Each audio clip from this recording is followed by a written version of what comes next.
ঢাকার বাইরের খবর আমরা জানতে চাই। এখন চলে যেতে চাচ্ছি রংপুরে, সেখানে রয়েছেন আমাদের সহকর্মী মোকাররম হোসেন। মোকাররম, বিজয় দিবসের শুভেচ্ছা আপনাকে। রংপুরে বিজয় দিবস কিভাবে পালন করা হচ্ছে জানান আমাদের। লাইবা, আপনাকে বিজয়ের শুভেচ্ছা। স্বাধীনতা বাংলাদেশের বিজয়ের ৫৫তম বর্ষে তৃতীয় প্রজন্মের এই বাংলাদেশের জন্মদাতা যারা যাদের রক্তের ঋণে বাংলাদেশ পাওয়া সেই জাতির শ্রেষ্ঠ সন্তানদেরকে মধ্যরাত থেকেই স্মরণ করছে। রংপুরের কেন্দ্রীয় শহীদ মিনার মধ্যরাত থেকেই সরগরম মিছিল, স্লোগান আর শহীদদের স্মরণে পুষ্পার্ঘ্য অর্পণের আনুষ্ঠানিকতায়। আমার পেছনে দেখছেন নিশ্চয়ই শহীদ বেদিতে প্রত্যুষেই যেই ফুলের শুভেচ্ছা, সেই শুভেচ্ছার স্তূপ এবং প্রশাসনের কর্মকর্তারা ছাড়াও সর্বসাধারণের জন্য এখনো পর্যন্ত এটি উন্মুক্ত হয়নি। মধ্যরাত থেকে বিভিন্ন সামাজিক রাজনৈতিক স্বেচ্ছাসেবী সংগঠনের নেতাকর্মীরা এখানে পুষ্পার্ঘ্য অর্পণ করেছেন, দেশ গঠনে তাদের যেই ইচ্ছা আকাঙ্ক্ষার কথা ব্যক্ত করেছেন। সামাজিক সংগঠনের নেতারা সামাজিক দায়বদ্ধতা থেকে দেশ গঠনে তাদের যে ভূমিকা সেটি তারা বর্ণনা করেছেন। আমরা সকাল থেকেই দেখছি এখানে আসলে বিভিন্ন প্রশাসনিক কর্মকর্তারা পুষ্পার্ঘ্য অর্পণ করছেন। এই মুহূর্তে জেলা প্রশাসন, বিভাগীয় commissioner, Rangpur metropolitan police commissioner, Rangpur range DIG সহ বিভিন্ন অধিদপ্তর, পরিদপ্তর এবং বিভিন্ন দপ্তর পরিচালকের, সরকারি দপ্তর পরিচালকের কার্যালয়ে পুষ্পার্ঘ্য অর্পণ করেছে। এবং বাংলাদেশের স্বাধীনতা সার্বভৌমত্বের ইতিহাসে রংপুর এক গুরুত্বপূর্ণ অনবদ্য ভূমিকা পালনকারী ভূখণ্ড হিসেবে এখানকার মুক্তিযুদ্ধ এবং স্বাধীনতার ইতিহাসকে গর্ব করে রংপুরের মানুষ আসলে ধারণ করে, লালন করে এবং এটি উদযাপন করবার চেষ্টা করে। লাইবা, জানিয়ে রাখি 1971 সালের 26শে মার্চ সারা দেশে মুক্তিযুদ্ধ শুরু হলেও রংপুরের মুক্তিযুদ্ধ শুরু হয়েছে কিন্তু 3রা মার্চ। এখানে বিক্ষুব্ধ জনতা বিক্ষোভ মিছিল বের করেছিল পাকিস্তানি শাসনের বিরুদ্ধে। সেখানে পাকিস্তানি হানাদার বাহিনীর গুলিতে নিহত হয়েছিলেন শঙ্কু সমজদার, যার বয়স ছিল সেই সময় 12 বছর এবং তাকেই বাংলাদেশের স্বাধীনতার ইতিহাসে প্রথম শহীদ হিসেবে বর্ণনা করা হয় এবং রংপুরের মানুষও তাকে গর্বের সাথে স্মরণ করে। এখান থেকেই প্রতীয়মান হয় যে কি পরিমাণ আবেগ এবং অনুভূতি নিয়ে এই অঞ্চলের মানুষ বাংলাদেশের বিজয় দিবস পালন করে এবং সেই বিজয় দিবস পালনের যে আনুষ্ঠানিকতা, সেই আনুষ্ঠানিকতায় বেশ কিছু বৈচিত্র্যময় অনুষ্ঠানও আমরা এখানে দেখি। যেমন সকালবেলা সূর্যোদয়ের সাথে সাথে তোপধ্বনির মধ্য দিয়ে বিজয় দিবসের মূল আনুষ্ঠানিকতা শুরু হয়েছে। এরপরে পুষ্পার্ঘ্য অর্পণের জন্য কেন্দ্রীয় শহীদ মিনারে জনতার ঢল নেমেছে। এরপরে সকাল 9টায় রংপুরের শহীদ আবু সাইদ স্টেডিয়ামে বিজয় দিবসের বর্ণাঢ্য কুচকাওয়াজ অনুষ্ঠিত হবে। 11:30টায় রংপুরের যুদ্ধাহত মুক্তিযোদ্ধা এবং মুক্তিযোদ্ধা পরিবারের জন্য সংবর্ধনা অনুষ্ঠানের আয়োজন করেছে জেলা প্রশাসন। এছাড়াও 12টায় জেলা স্কুল মাঠে বিজয় মেলা উদ্বোধন করা হবে, যেটি চলবে 3 দিন পর্যন্ত। এবং রংপুরের ইতিহাসের কথা আসলেই, মুক্তিযুদ্ধের ইতিহাসের কথা আসলেই অবিচ্ছেদ্যভাবে আসে রংপুরের কারমাইকেল কলেজের নাম, এই টাউন হল চত্বরের কেন্দ্রীয় শহীদ মিনারের নাম এবং নিষ্পেদগঞ্জের যেই মুক্তিযুদ্ধর সময় পাক হানাদার বাহিনীর বিপক্ষে যে প্রতিরোধ গড়ে তোলবার যে ইতিহাস নজিরের হাটের, সেই নজিরগুলো কিন্তু এখানে উঠে আসে।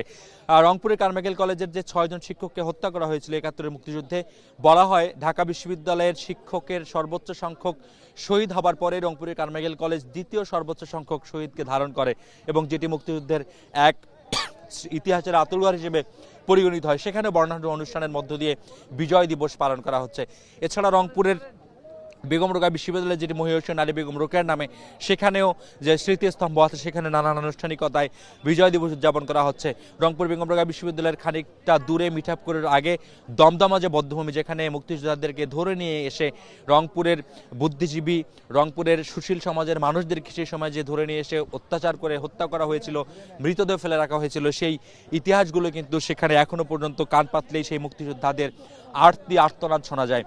এবং স্বাধীনতার এই যে প্রাপ্তি, বাংলাদেশের যে 55 বছর বয়স, এই 55 বছর বয়সের পরে এসে কি ধরনের বাংলাদেশ, বৈষম্যহীন বাংলাদেশ তারা দেখতে চায়, সেই বৈষম্যহীন বাংলাদেশ দেখবার যে প্রতিশ্রুতি, সেটি কিন্তু তারা বলে যাচ্ছেন।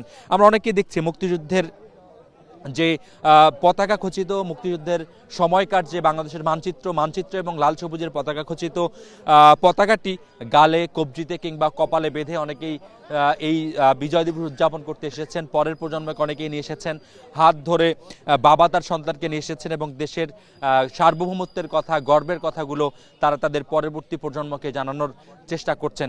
অনেক শিক্ষা প্রতিষ্ঠানের শিক্ষার্থীদের সঙ্গে আমাদের কথা হয়েছে, তারাও বলছেন যে তারা তাদের ব্যক্তিগত উদ্যোগে তাদের অভিভাবকের পরিবারের সাথে এসেছেন, আরও বর্ণাঢ্যভাবে তারা শিক্ষা প্রতিষ্ঠানের পক্ষ থেকে বেলা বাড়ার সাথে সাথে এখানে তাদের ভিড় বাড়বে, তাদের বন্ধু বান্ধবরা আসবেন বলে তারা আসলে আমাদেরকে জানিয়েছেন। একই সঙ্গে আরেকটি বিষয় জানিয়ে রাখি যে সার্বভৌমত্বে রক্ষা, আধিপত্যবাদের বিরুদ্ধে যে তারুণ্যের সোচ্চার কণ্ঠস্বর, সেই কণ্ঠস্বরকে জারি রাখবার প্রতিশ্রুতি কিন্তু তারা দিয়েছেন মধ্যরাত থেকে।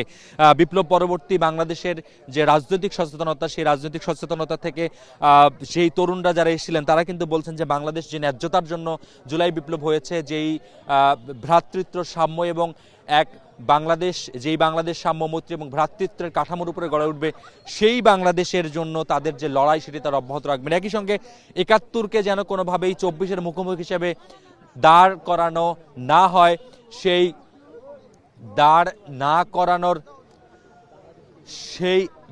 করানোর যেই প্রেক্ষাপট তৈরি হচ্ছে, সেই প্রেক্ষাপটকে তারা আসলে প্রতিবাদ জানিয়েছেন। তারা বলছেন যে ৭১ এবং ২৪ কখনোই মুখোমুখি দাঁড় হতে পারে না, বরং ৭১-এর আকাঙ্ক্ষাকে ২৪-এর মধ্য দিয়ে বাস্তবায়ন করবার যে শপথ, সেটি কিন্তু এবারের বিজয় দিবসের শপথ বলে আসলে তরুণরা বলছেন। বিজয় দিবসের যে আনুষ্ঠানিকতা, সেই আনুষ্ঠানিকতাগুলো চলছে। এরপরে আমরা রংপুরের যে আবু সাইদ স্টেডিয়াম আছে, সেখানে বর্ণাঢ্য কুচকাওয়াজের অনুষ্ঠান রয়েছে। এরপরে বিজয় মেলার উদ্বোধন এবং তারপরেই রংপুরের যে যুদ্ধাহত মুক্তিযোদ্ধা এবং শহীদ পরিবারের জন্য সংবর্ধনার আয়োজন। এই অনুষ্ঠানগুলোর মধ্য দিয়েই কিন্তু রংপুরে বিজয় দিবস উদযাপনের যে আনুষ্ঠানিকতা, সেটি চলমান রয়েছে। মোকাররম, আপনাকে ধন্যবাদ। দর্শক, আমরা যেমনটি দেখছিলাম যে সারা দেশের বিভিন্ন স্থানে বিজয় দিবস উপলক্ষে বিভিন্ন আয়োজন করা হচ্ছে এবং সে খবরই আমরা জানছিলাম আমাদের সহকর্মী মোকাররম হোসেনের কাছ থেকে।